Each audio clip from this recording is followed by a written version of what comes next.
Well, hello there, people. Welcome to this Criterion Collection Blu-ray review. Of course, we're here on the Chasing Labels channel. Blah, I can't speak. Oh, no. Channel. I'm Stephen Billings, and this is, of course, Andrew Cabral. And Hello, hello, everyone. yeah, we're Yes, this is a kind of special thing where not really, Steve and I not really are getting special. back together Not really for a little. special. Well, I feel like because people don't see us together very often here on Chasing Labels related stuff, other than movies down memory lane, or the unwatched pile. We do things. We do Yeah, it's things. true, but this is a little bit different. Where we're getting back together to talk physical media specifically, which we haven't done since the Chasing Label days. Since unwatched pile, but all right, whatever. True. We But do this is unwatched. more spread out. I get it. I get it. This is more related directly to To the collect, yeah, releases, collecting, all that Sure. kind of stuff. So yeah, we're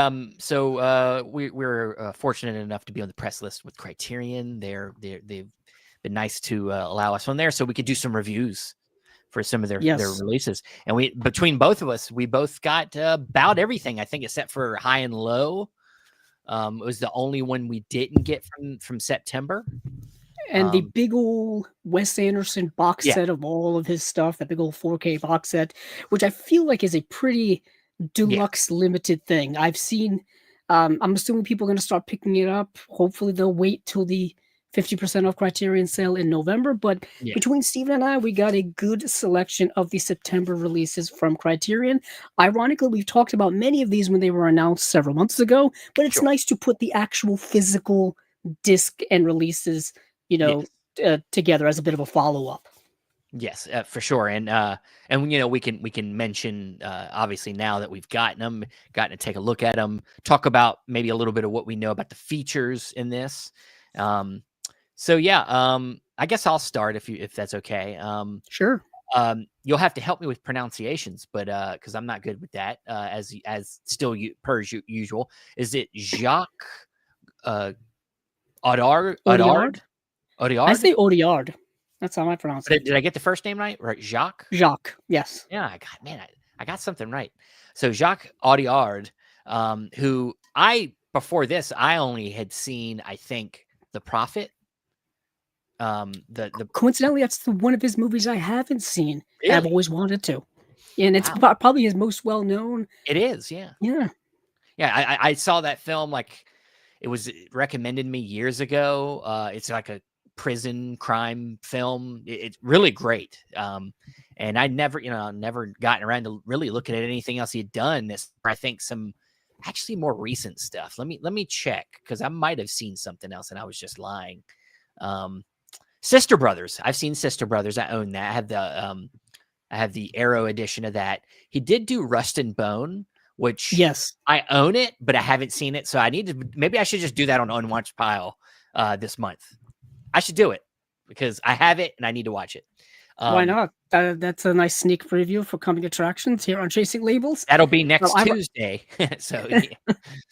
But yeah, so I've seen a few of his, at least a couple of his films, and I'm aware of a lot of other stuff. But this is some of his early work. This goes back, I think, to it's a little earlier. This is like in the middle of his filmography, right before A Prophet comes out. These two movies come out. This is the early to mid 2000s. 2001 is Read My Lips, I believe. Yeah. And 2005 is the Beat That My Heart Skipped. Yeah. That's a mouthful of a kind of. Yeah, title. I was gonna say I could have reworded that maybe, but so we'll start, of course, with Read My Lips. Then this stars Vincent Cassel. Vincent Cassel I've never seen look like this before. He has hair, and he has a lot of it. Like, he has this flowing long hair, and he has like this mustache that's become more fashionable these days. All the kids love putting a mustache on again. And so in this, he has a mustache, he has long hair. But the film is about Emmanuel Davos, who plays this. She's deaf, or almost. She's not fully deaf. She can still hear some. She has hearing aids. But she works in this office building, and she meets this Vincent Cassel character who she kind of connects with. He knows sign language, so then they start conversing. and then it leads them down this like path into some like criminal activity. And I didn't know. It's one of the movies that doesn't really have much of a plot, and then things just start happening, and then it finally like kicks in, and it's like it kind of gave me the movie Bound. Just of course not all the lesbian stuff, but that kind of like isolated romance thriller crime movie. Yes, because there is a romance between these two characters who just, as they're kind of get deeper and deeper into the little scheme they're kind of going with, they get closer and closer. Ultimately, you know, a bond is created there, then a romantic bond is created there. It's a very interesting, small, low-key type of movie between two kind of outcast type people.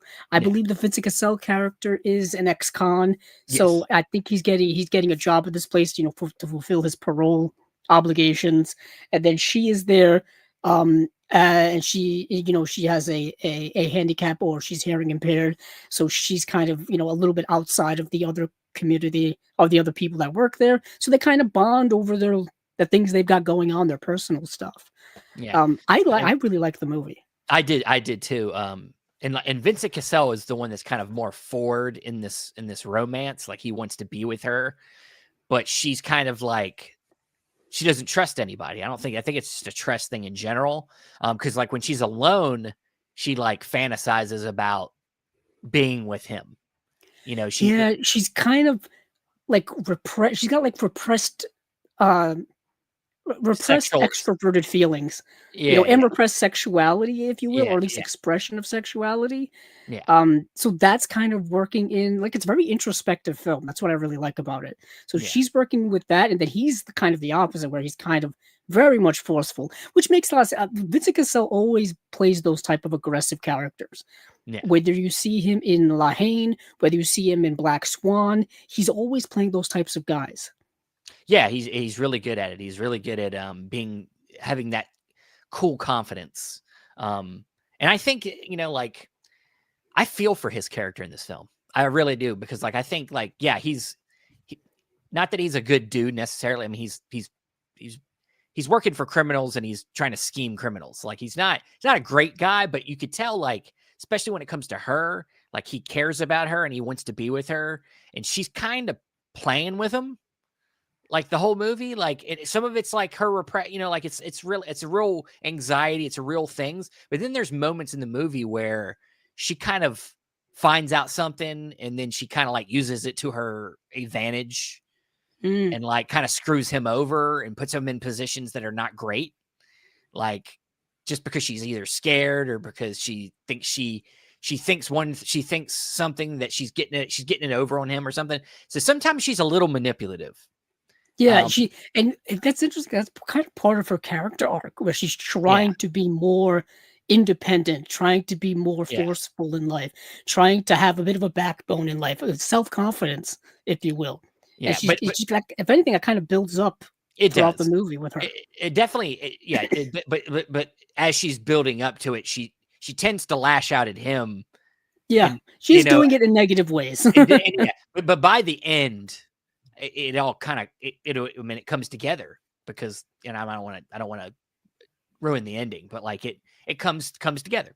And so I really, it's one of the movies you can't really describe it. Like like I said, it didn't really plot. It does, but it doesn't. Like you just gotta kind of go along for the ride with these two characters as they both are navigating each other's issues, and then it just collides by the end of the movie, and it's really good.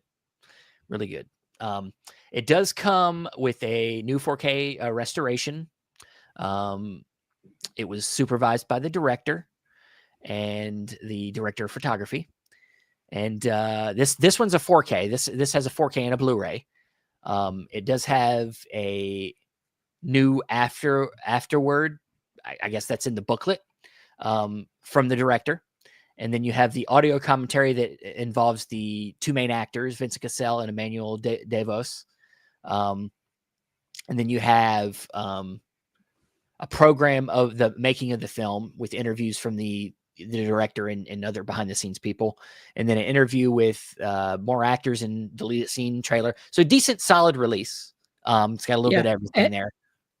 Yeah, and there's an interview with Alexander Desplat, who does the music composition. Someone who's won several Oscars and coincidentally has worked a lot with Wes Anderson, who we will be talking about. Yeah. So this one's for sure. Like, I think I'd say out of the two, I like this one just a little more. That I'm about, the second audio art film I got here. This one I like just a little more because I think there's a little bit more of an intimacy to it that I like. So this was really good. I think I came to that conclusion when we talked about it on the Chasing Labels episode too. I really like this one more than the other film, which, if anything, it feels like it was a movie that would have come out first. Sure. The movie The Beat That My Heart Skipped feels more like something not a first-time director, but a director who's trying things out is doing. It feels darker and grittier, more low-budgeted than the first film. Yeah. Yeah. I was gonna say this one is about you got this main character. His name is, I had it up here and now it's gone. And his name is Thomas.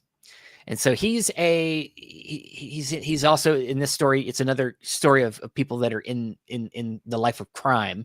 I believe he's like doing like real estate scams, things like that. And so he's also in his past he was trying to become an accomplished pianist. And you see him, he's always got his headphones on, listening to music, even in the modern part of the beginning of the story.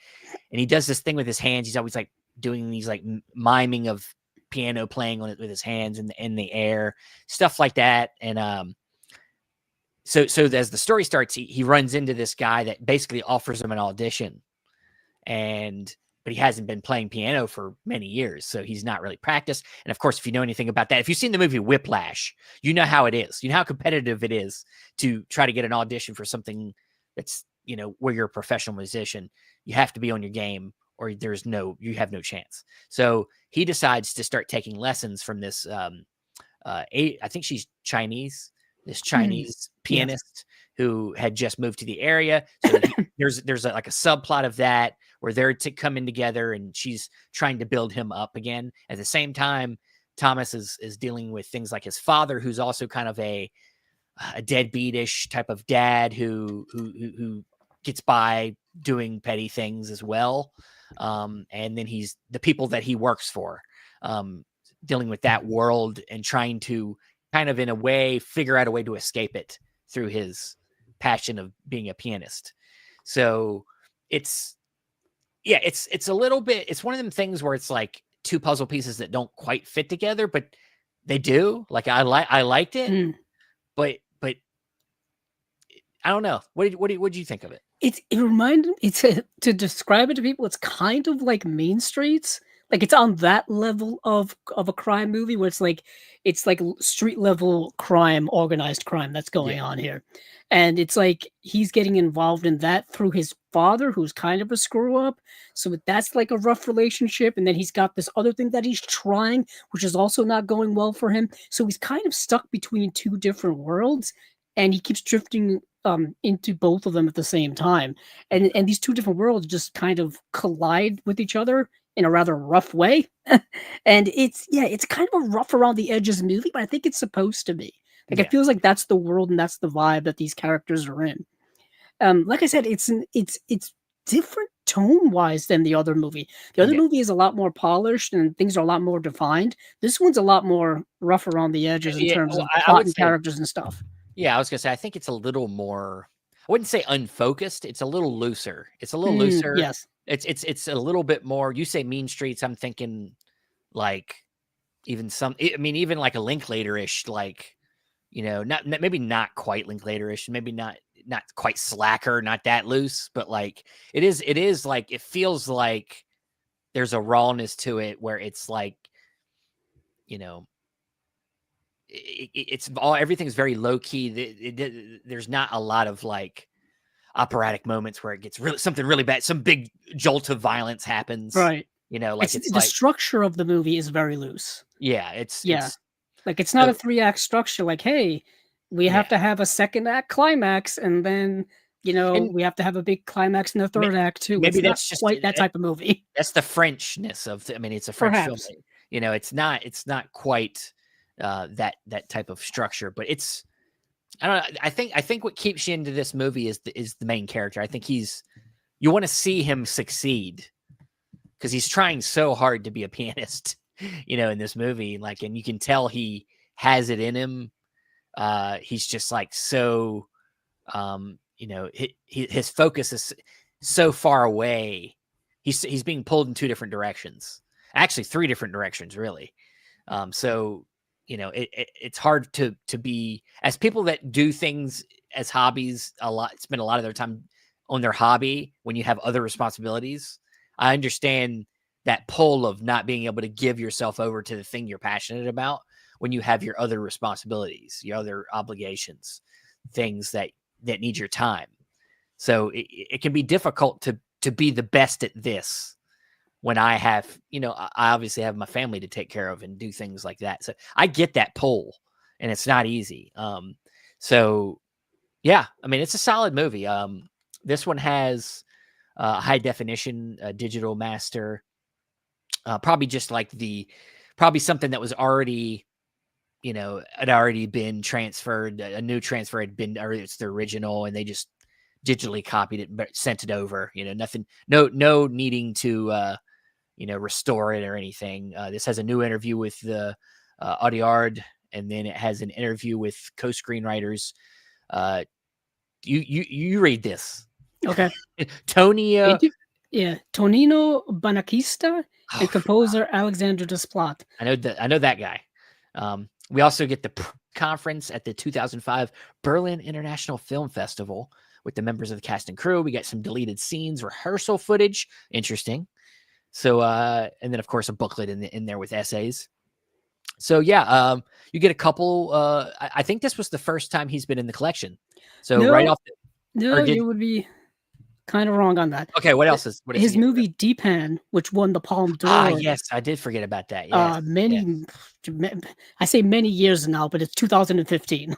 Yeah. So that seems like forever ago. So that was his first introduction into the Criterion Collection. I'm really surprised The Prophet hasn't made its way in there yet. I'm really surprised. Maybe it's just one of them things where, because it is his most popular movie, it's going to be the hardest one to get.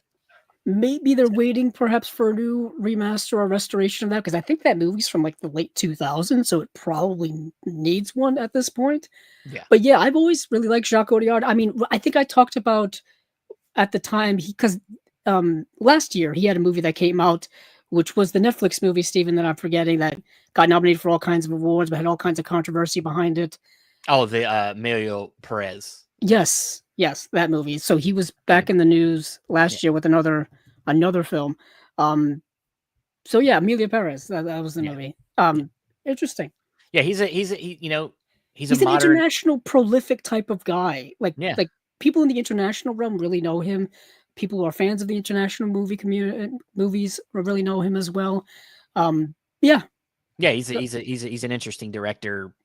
And he started late. He's actually older. He hasn't got that many movies, but he's an older guy. That's when I realized watching a feature on him. Like he was born in 1952, so he's like already like in his 70s. Yeah, he's essentially from my parents' generation, really. Yeah.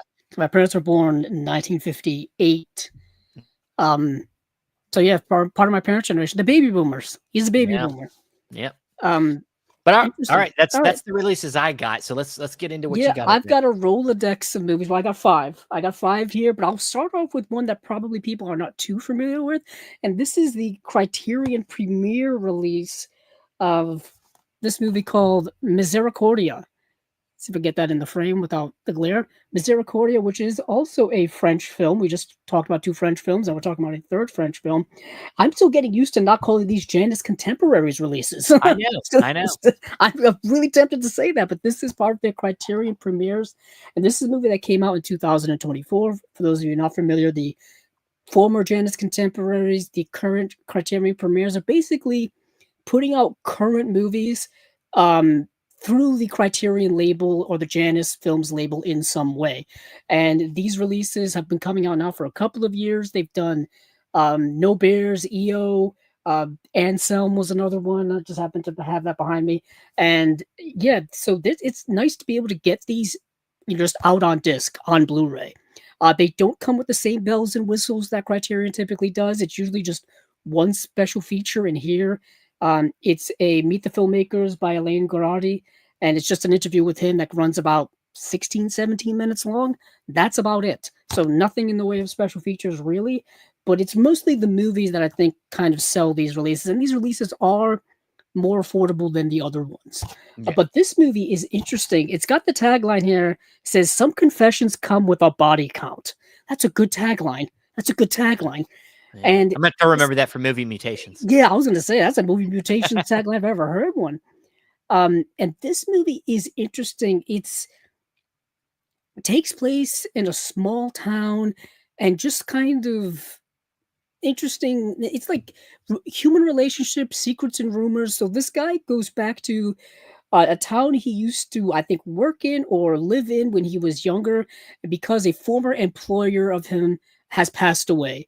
So he goes back there for the funeral, to see old friends, to see the family of the deceased, and he kind of sticks around, kind of too long, if you will. One of those things where someone stays in a place too long that they probably shouldn't.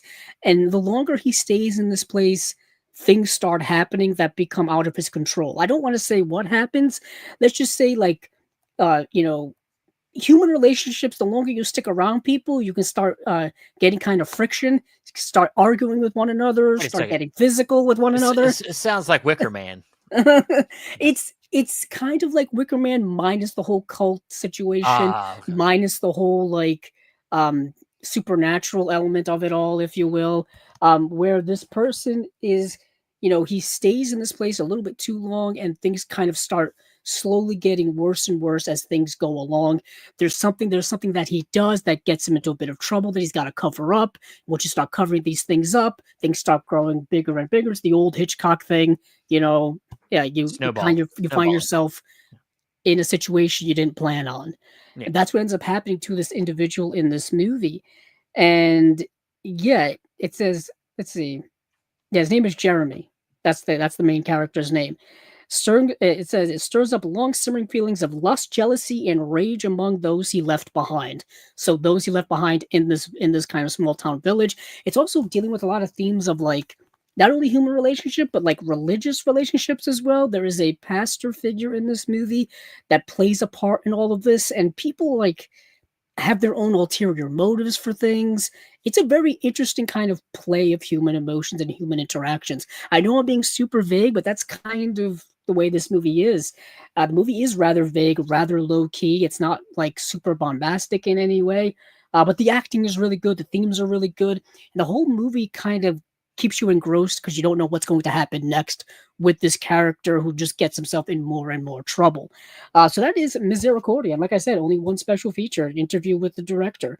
And then there's trailer here, and there's notes by critic Imogen Sarah Smith as well. And I think she's the one who's kind of curating a lot of these releases now for the Criterion premieres. Oh no, I think she's doing, because they're reviving the Eclipse sets. That's what she's doing. Yes. They're reviving the Eclipse sets. So that is, like I said, Misericordia, which is hopefully how you pronounce that. And then we get kind of the bulk of what I think people are more familiar with. We have the movie Flow, which was a big surprise hit from last year amongst critics and fans alike. This movie, I think, won the Oscar for Best Animated Film, which is the first time in a long time a movie that's not a Disney film has won. Well, I think The Boy and the Heron had won previously the year before, but still, it's still surprising to get a movie that's not only a movie with no dialogue, a movie from Latvia. I don't know a lot about Latvian films, but this movie Flow is really imaginative, incredibly artistic, and just a unique film of just pure art, really. So you follow this little guy here, this cat, who's living in, I believe, a jungle, a forest. You don't really quite know where geographically. and and I don't even know if it's a he or a she. To be quite honest, you don't know. You don't know. Um, let's just call them they get caught up in a series of natural disasters. Like a big flood happens, and all of the woodland creatures that live in this jungle or forest are trying to survive. And that's the movie. And you would think that something that simple wouldn't be able to kind of carry itself for an hour and 25 minutes, and it does.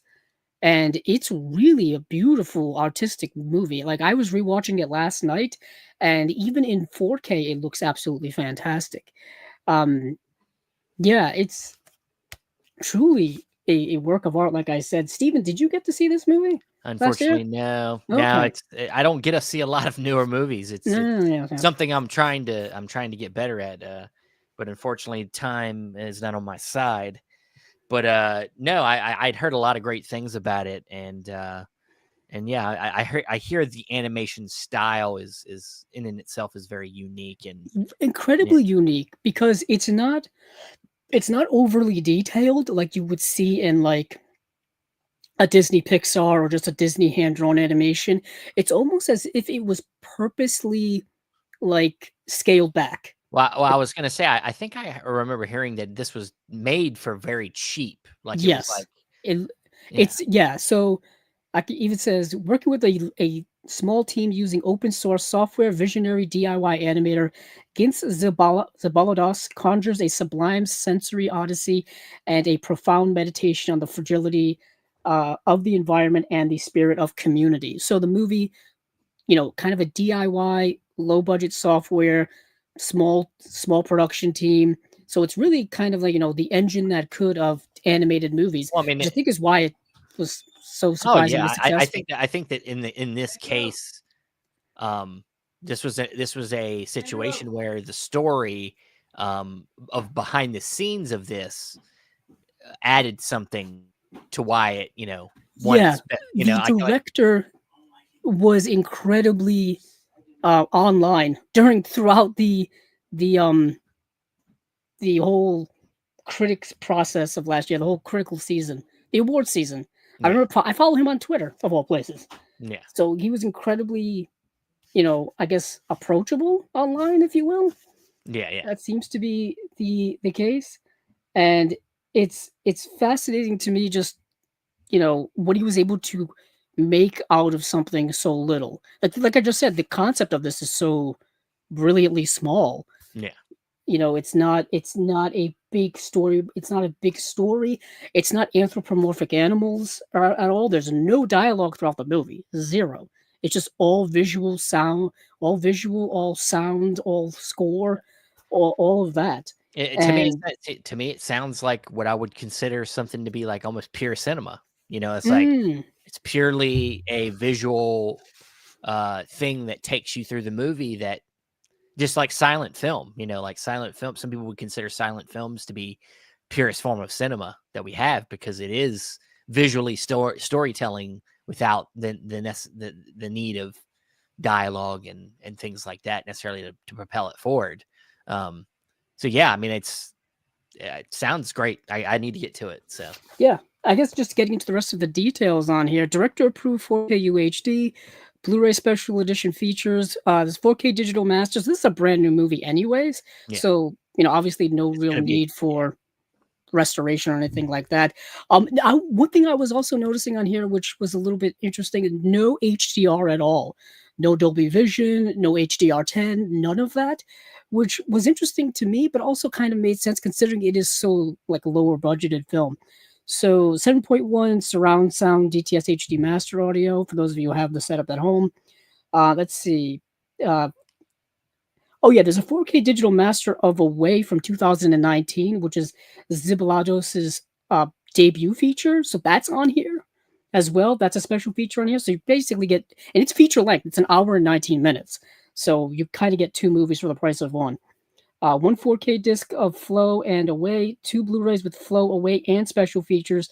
New audio commentary with the director, full-length animatic, new interview with Zibalados and co-writer, co-producer Mafis Kaza, Dreamcat from 2025, which I think is that's a making of documentary produced for Latvian television. That's what that is.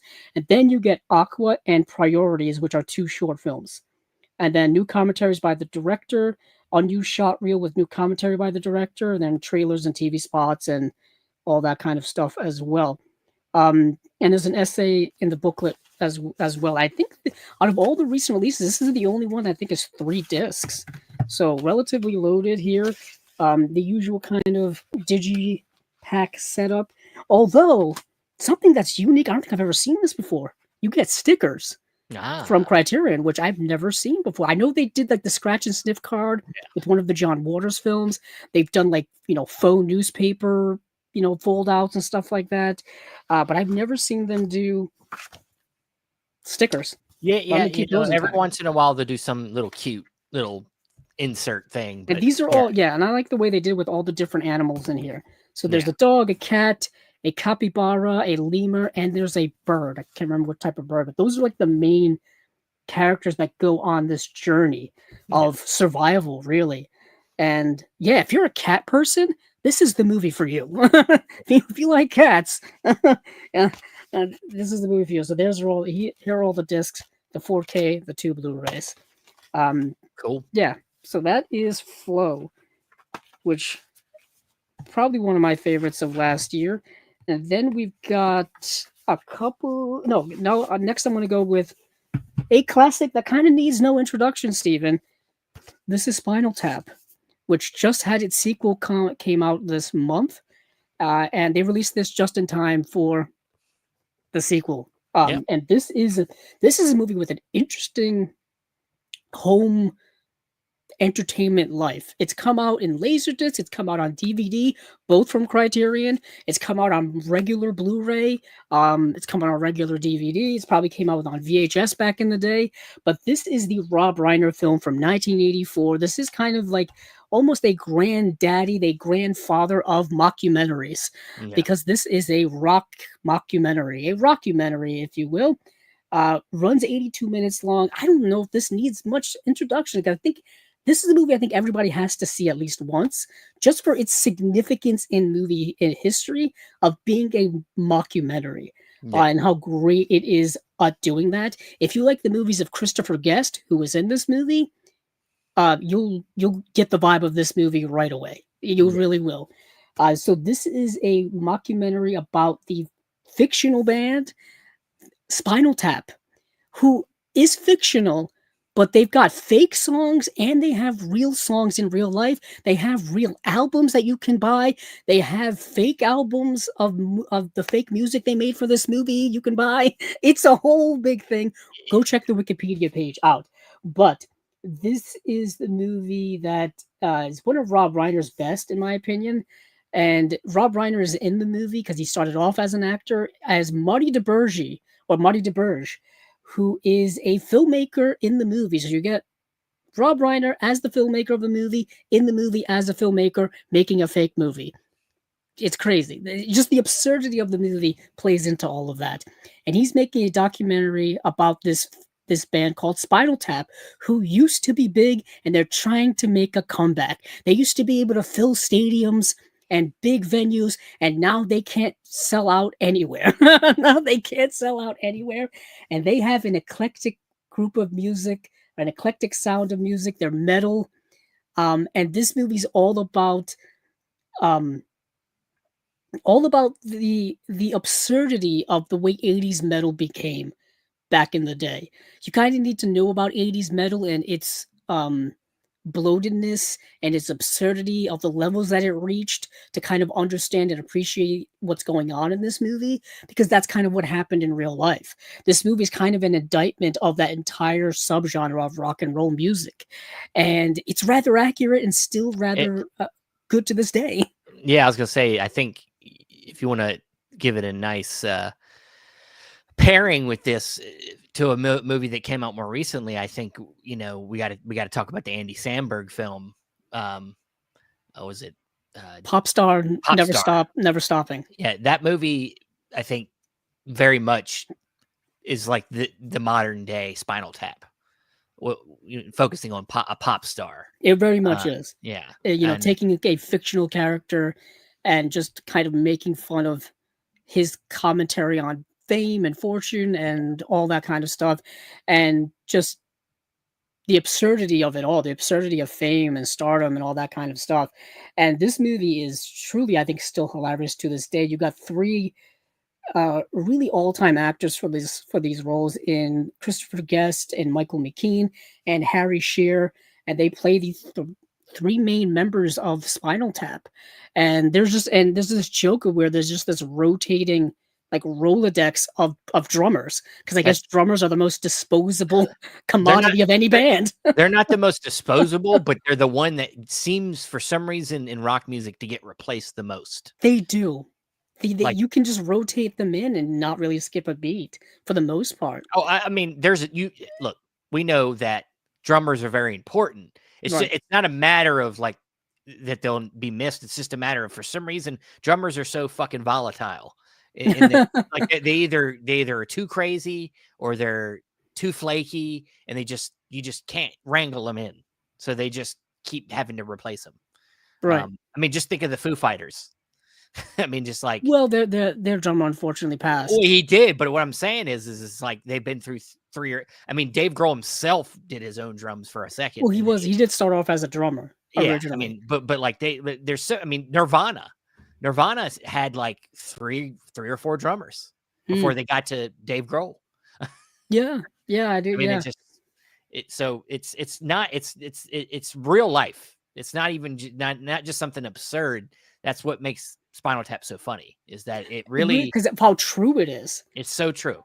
It's so true. There's a truth in the comedy here that's evergreen, that kind of never stops being true. And even like there's smaller parts of this movie that are still so quotable to this day, where the guitarist has amplifiers that go up to 11 when traditionally they go up to 10, and these just happen to go up to 11, and like it's just absurd because like you don't need them to go up to 11, but they just have to go up to 11. And then he's got a shirt that's he thinks it's a skeleton, like an outline of a skeleton, but it's not. And then there's the parts where like bands would complain about the most absurd things in backstage, where like in one part in here one of them complained about just the size of the sandwiches and the size of the lunch meat, and how it doesn't fold properly to go on the bread properly and stuff like that. And it's like these absurd things. You hear about these stories throughout the history of music, where if somebody wants to have like a certain color of M&Ms in their backstage dressing room, they have to have it. Yeah, they made fun of that. They made fun of that in Wayne's World too, as well. Where he's just like, we had to fill a whole glass of brown M&Ms, or Ozzy wouldn't go on stage that night. That's from Wayne's World too. Yeah. It's like you hear about these absurd stories, and this movie makes fun of all of that. And then it also has the classic, like, the conflict within the band breaks up the band and all this kind of stuff. There's like a Yoko Ono type of character, perhaps. But this movie is so great. I quote it too many times to even remember. But this release here is important because I think it's the first time Criterion has got the rights back to Spinal Tap, because they had the rights for the Laserdisc and the DVD, early DVD too. Like I think they put out the DVD in like 1998, like forever ago, and it's been out of print from them for many years. And if you know something about Criterion, typically their special features are exclusive to their releases, so you get all of the special feature, which I think was just like commentary from that release and the Laserdisc release, back on here. There's a plethora of special features on here. Let me go through them. First of all, you get the director-approved 4K UHD plus Blu-ray of special features, new 4K restoration supervised and approved by Rob Reiner.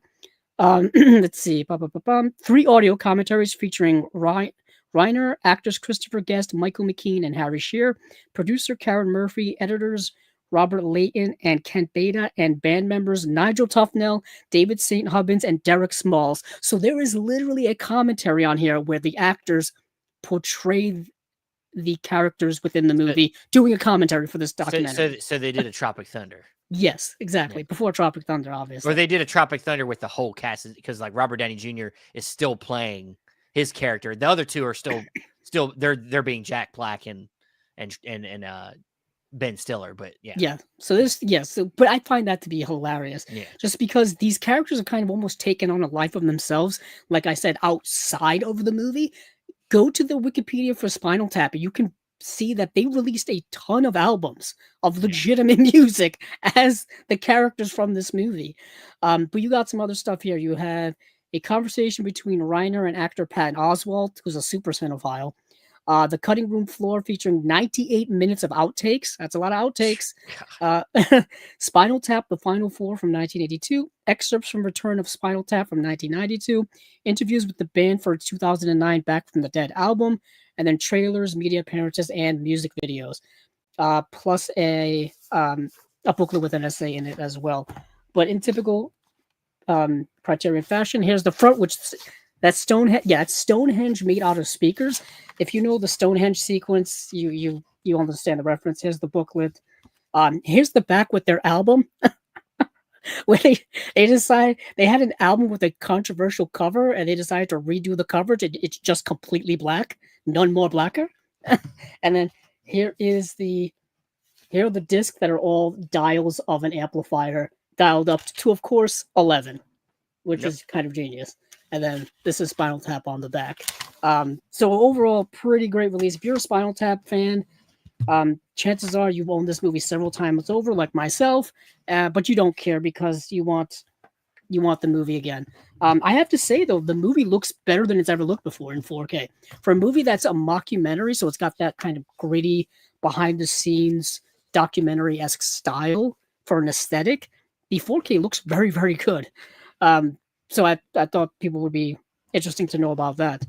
And we got some other stuff here. Let's see, which one do I want to do first? I'll go chronologically. Isle of Dogs, Wes Anderson's 2018 movie.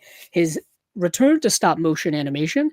Of course, he did it with A Fantastic Mr. Fox, which is one of his movies that I rewatched the most is Fantastic Mr. Fox. And this movie is fascinating to me. It was the first Wes Anderson movie I saw in the theater. Really? I had never seen any of his other movies in the theater up until then. You didn't see Grand Budapest in the theater? I don't think I did. I think I didn't see that until it got released, coincidentally. But this is people have been waiting since 2018 for this release.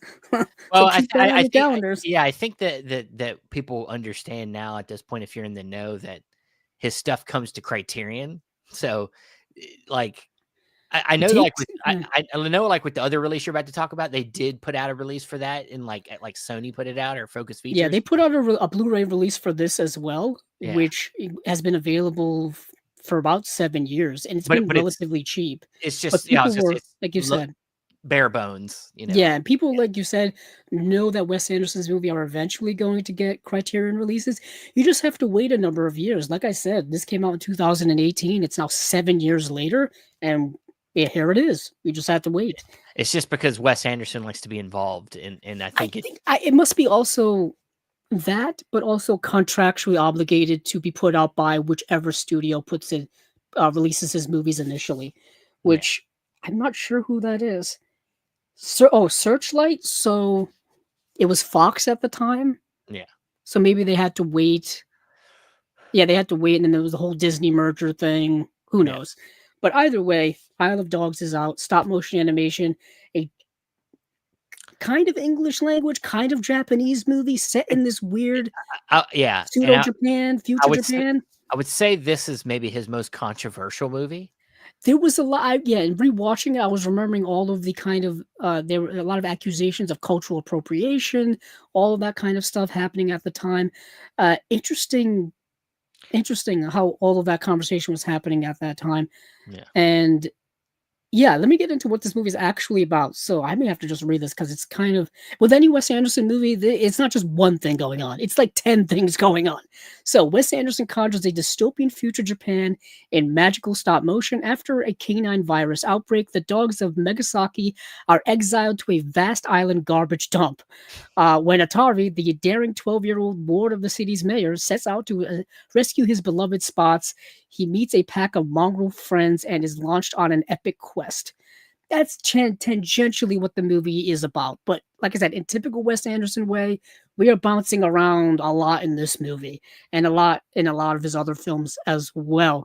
That is the kind of heart of the movie, where you have this 12-year-old boy who's going to find his dog that's been exiled because of this virus, but there's all kind of other like political thematic things going on. There is like a whole underlying reason why these dogs have been exiled, because of um like certain bias and history and stuff like that that they delve into. But what this movie has, in typical Wes Anderson fashion, is a plethora of actors in it who are just pretty much there for the heck of it all. You've got Bryan Cranston, Greta Gerwig, Jeff Goldblum, Scarlett Johansson, Yoko Ono is in this. You've got so many other ones in here as well. Uh, Too many to list off, but either way, I really love this movie when it came out, and upon rewatch, I also still really like it the same, and it looks fantastic in 4K. It looks really really good. The animation is fantastic, and it really pops in 4K. So there's a new 4K digital master, supervised and approved by Wes Anderson. It's a 5.1 surround sound. Of course, it's a great score in the movie as well. There is a Dolby Vision HDR, and the special features are on the Blu-ray disc. There's an audio commentary featuring Wes Anderson and actor Jeff Goldblum, storyboard animatic, the making of Isle of Dogs, featuring animators, puppet makers, modelers, sculptors, set dressers, illustrators, and production designers. That's a multi-tier making of. Like, that's multi-part, and each part is pretty significant. You get really in-depth behind the scene look at how the painstaking making of this movie went along. If you don't know how hard it is to make stop motion animation, you will know after watching all those special features. It's so nuts. Just pay attention to how long it takes Leica to put out a new movie. Yeah, like there's a reason why directors don't like to do these movies a lot. Because you see like every single movement has to be painstakingly detailed and done. And there's massive setups of models and all handmade, all set up. It's really incredible. The special effects, the way they do the special effects and the puppetry work, and then of course the having to put in the dialogue from all of these actors. It's incredible what all the stuff they go through. So that is incredible. And there's also a visual comedy of Isle of Dogs, a video essay by filmmaker Taylor Ramos and Tony Zhu, Jupiter in the Studio featuring actor F. Murray Abraham touring the set, animation tests, visual effects breakdowns, and behind the scenes and time lapse footage, and then trailers, of course. So a really good package, well worth the wait to get this movie. Opening it up here, you do get me dropping stuff all over the place, and then you get the setup inside in typical Wes Anderson fashion, incredibly detailed, incredibly colorful. All kinds of artwork here. Here are the 2 discs as well. And we do get some inside stuff too. Here is the booklet, which got a lovely hand-drawn picture of a dog. Plus, I think you get all kinds of writings inside, all kinds of stuff like that. And I think this is a poster of just, this is a movie poster. Pretty sure. So that is it for Isle of Dogs. And then you get to another Wes Anderson film, which is an interesting Wes Anderson film, because upon rewatching this movie, I did have similar thoughts to when I saw it the first time, and that is, I think the French Dispatch may be the final exam or the final boss of all Wes Anderson films. It really is. This movie is so Wes Anderson, it'll make your brain hurt because it's like him dialed up to 1,000,000. Forget 11. Forget dialed up to 11. It's him dialed up to 1,000,000. And yeah, this is his movie from 2021. It's the movie that is incredibly like I said, it's told in 3 parts. A cast of characters in here, everybody from Francis McDormand to Timothy Chalamet to Willem Dafoe to Benicio del Toro. Ed Norton is in here as well. It's all the usual people, also Bill Murray, plus a bunch of other people. Leah Seydoux is in here, Owen Wilson, Jeffrey Wright. And the movie is told in 3 different stories that all have some type of connection to this newspaper called the French Dispatch. And that's kind of how it is. Incredibly wildly structured. Like I said, the most Wes Anderson-y of Wes Anderson movies. I don't know how else to explain it to I mean, people. Maybe you've what's seen it. the yeah. I think this is kind of considered one of his. People don't. It's one of his lesser movies. People didn't seem to love this movie. I thought it was amazing. I saw this one in theaters. I think this was like a pandemic movie, essentially. So people did not go to see this, dude, in theaters. I would like because this is an ode to French cinema. I mean, this is like, Mm. and I would assume the French Dispatch is kind of a, an ode to the paper that with that the French New Wave Oh, directors all worked at. Wait, what's the name of it? Cahiers du Cinema. Yeah. I would assume there's a relation there. There's a inspiration there. Yeah, and of it's also that. kind of an ode to, old time, like newspapers and newspaper Sure. writing and journalism The process. and things It's like all that, about and that the process. process. Yeah. But also kind of I mean, in the typical Wes Anderson flamboyancy of it all too, because a lot of these stories in here are kind of outlandish, and the Sure. predicaments tend to be outlandish in a Wes Anderson kind of whimsical way.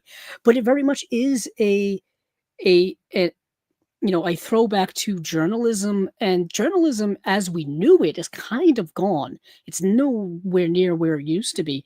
And Yeah. this movie is kind of trying to, comment on that a little bit. I even, having this movie kind of set up at the beginning and at the end within a newspaper room.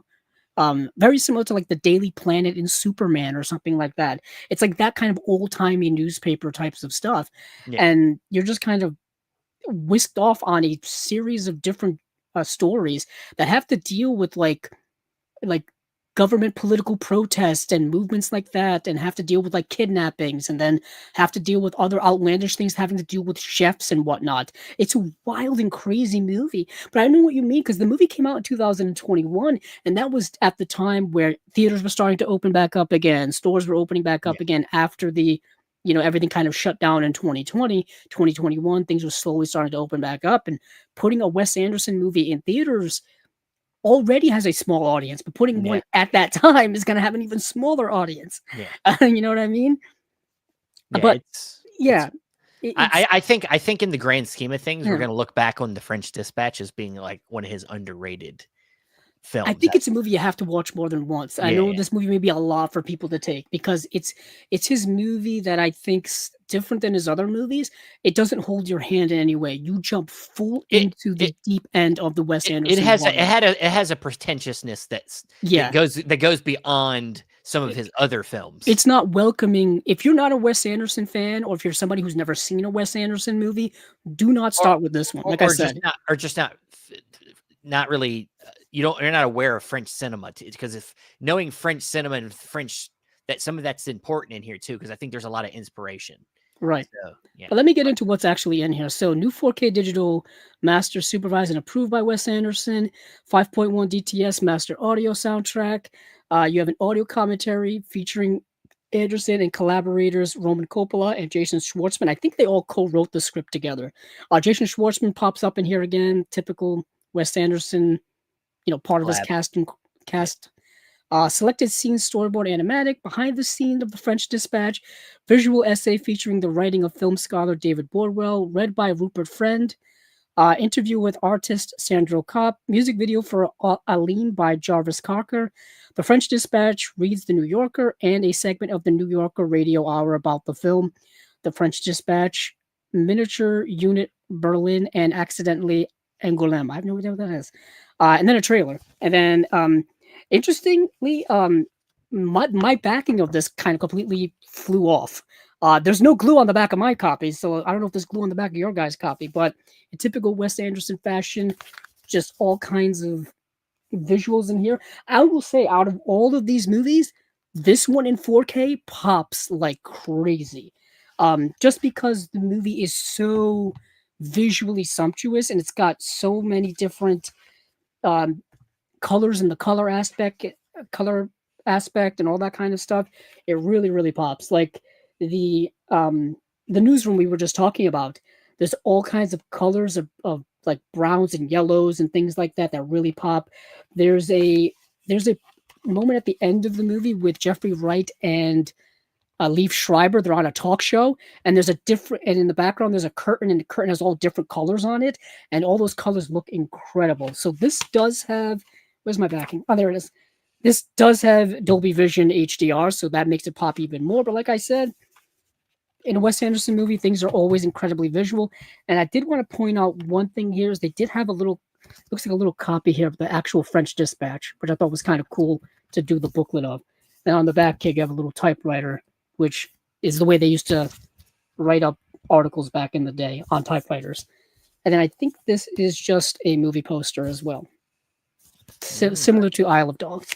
Yeah. So that is it for the French Dispatch.